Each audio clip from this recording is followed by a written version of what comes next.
భగవంతుడైన పరమేశ్వరుడు కేవలం భక్తుల కోరికలు తీర్చే దేవుడే కాదు, వ్యాధులను నివారించే వైద్యనాథుడిగా కూడా పూజించబడుతున్నాడు.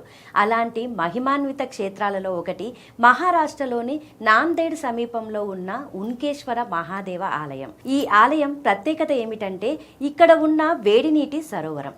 స్థల పురాణం ప్రకారం శరభంగ మహర్షి తీవ్ర చర్మ వ్యాధితో బాధపడుతుండగా శ్రీరాముని భక్తితో ప్రార్థించాడు. ఆయన కష్టాన్ని గమనించిన శ్రీరాముడు 2 బాణాలు సంధించగా ఆ ప్రదేశంలో ఒక వేడినీటి సరోవరం, శివలింగం వెలిశాయని చెప్తారు. మహర్షి ఆ సరోవరంలో స్నానం చేసి శివుని ఆరాధించగా ఆయన వ్యాధి పూర్తిగా నయమైంది. అప్పటి నుంచి ఈ క్షేత్రం ఆరోగ్యప్రదమైన పవిత్ర స్థలంగా ప్రసిద్ధి చెందింది.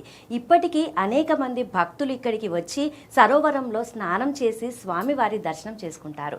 ముఖ్యంగా చర్మ సంబంధిత సమస్యలు ఉన్నవారు విశ్వాసంతో ఇప్పటికీ వస్తారు.